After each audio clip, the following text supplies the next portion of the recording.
Here now to discuss are Mark Payne, former Microsoft Chief Strategy Officer, former Hillary Clinton Chief Strategist, and author of Micro Trends Squared. Also, the new small force driving today's big disruptions. And that's a big title. Hey, Emily Jasinski, commentary writer for the Washington Examiner, and Hatley Heath Manning, Senior Policy Director for Independent Women's Voice. Let me start with you, Mark. A lot at stake here, and a lot of pre-hearing sort of scuttlebutt that perhaps Zuckerberg will try to use this as a way to actually enforce their own brand of censorship on one side, and then on another side, you have folks who are saying, hey, this is a good opportunity to start treating them as a media company, because they probably de facto are the world's largest media company. Well, I think it's going to be a very difficult event for Zuckerberg. Remember, congressional hearings are set up with the Congress folks up here and you down here. And so unless you have a lot of friends on that committee, you can expect a pretty good grilling.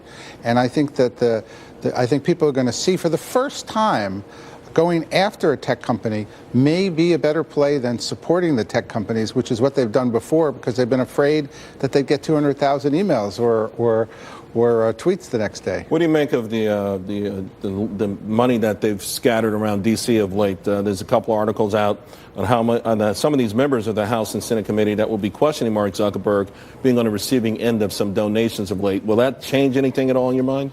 Well, I don't think it'll change anything, but what happens is tech companies, when they get embroiled in issues, and I worked with Microsoft back in '98, they become a lot more Washington savvy, and I think that's the process. Facebook was on its own. We have really said hands off tech companies. Now you've got issues, whether it's ISIS, whether it's privacy, whether it's what AI is going to do. Washington's going to come here, and right. I think this is a very, very serious rethinking of technology. You know, Hatley, there's simply no doubt that halo that was over technology in general, Silicon Valley, and a company like Facebook is gone. I'm not sure they'll ever get it back. But what do you think ultimately will be the consequences of this? Besides internal changes, what do you think that Congress will demand on behalf of the American public?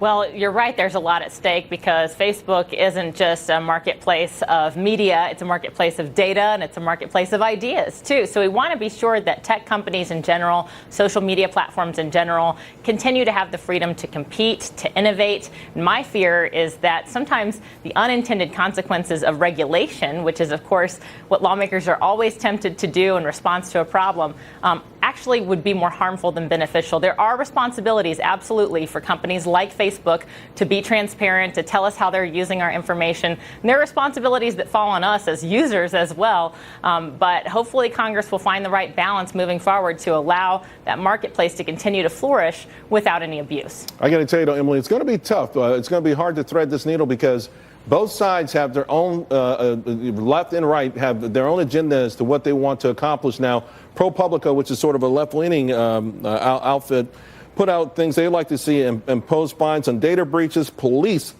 political advertising, make tech companies liable for objectionable content, and install ethic review boards.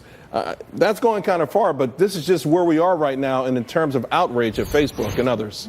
That is a really interesting point, because both sides feel that they have been disadvantaged by Facebook in some way. And so I think that gets to the earlier question about, should we expect Congress, despite all the money they've raked in from Facebook and from other tech companies, to lob softballs at Zuckerberg? And I don't think that'll be the case. I actually think the demand from their constituents, nobody wants to see them go out there and give him softballs. They know how serious this is. And what this really boils down to is, I think a lot of times in our daily life, just waking up every morning and going to bed, we underestimate, A, how new the social media technology that Facebook offers is, and B, how dramatically it's changing our lives. And this entire saga is a reckoning of that in the way I see it. And it's also, I think Hatley had another great point, it's a reckoning of what we pour out there into the ether world for everyone to consume, manipulate, and harvest. Thank you all very, very much. I wish we had more time to discuss this, but the topic won't go